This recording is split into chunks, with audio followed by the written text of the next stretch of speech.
اعوذ باللہ من الشیطان الرجیم، بسم اللہ الرحمن الرحیم۔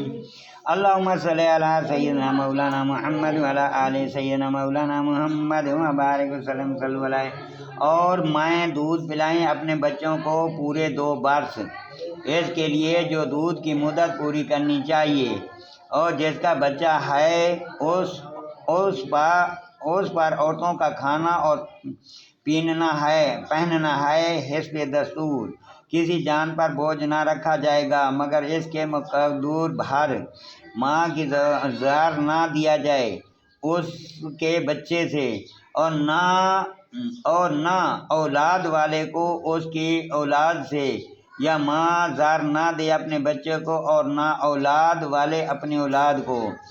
اور جو باپ کا قائم مقام ہے اس پر بھی ایسا ہی واجب ہے۔ پھر اگر ماں باپ دونوں آپس کی رضا اور مشورے سے دودھ چھڑانا چاہیں تو ان پر گناہ نہیں، اور اگر تم چاہو کہ دائیوں سے اپنے بچوں کو دودھ پلواؤ تو بھی تم پر مذائقہ نہیں، جبکہ جو دنیا ٹھہراتا ہے بھلائی کے ساتھ انہیں ادا کر دو، اور اللہ سے ڈرتے رہو، اور جان رکھو کہ اللہ تمہارے کام دیکھ رہا ہے۔ اور تم میں جو مریں اور بیویاں چھوڑیں وہ 4 مہینے 10 دن اپنے آپ کو روکے رہیں، تو جب ان کی عدت پوری ہو جائے تو اے والیوں تم پر مواخذہ نہیں اس کام میں جو عورتیں اپنا معاملے میں موقف شرح کریں، اور اللہ کو تمہارے کاموں کی خبر ہے، اور تم پر گناہ نہیں اس بات میں جو پردہ رکھ کر تم عورتوں کے نکاح کا پیام دو یا اپنے دل میں چھپا رکھو۔ اللہ جانتا ہے کہ اب تم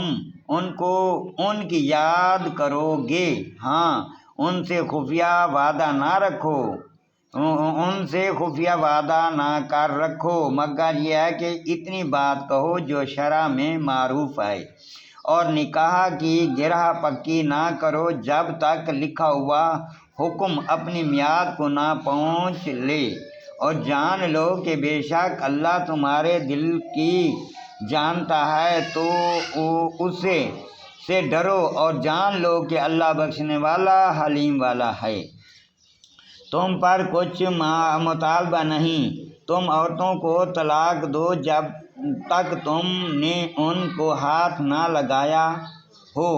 یا کوئی مہر مقرر کر لیا ہو، اور ان کو کچھ برتنے کو دو، مقدور والے پر اس کے لائق اور تنگ دستی پر اس کے لائق حسب دستور کچھ برتنے کی چیزیں، یہ واجب ہے بھلائی والوں پر۔ اور اگر تم نے عورتوں کو بے چھوئے طلاق دے دی اور ان کے لیے کچھ مہر مقرر کر چکے تھے تو جتنا ٹھہرا تھا اس کا آدھا واجب ہے۔ کچھ مقرر کر چکے تھے تو جتنا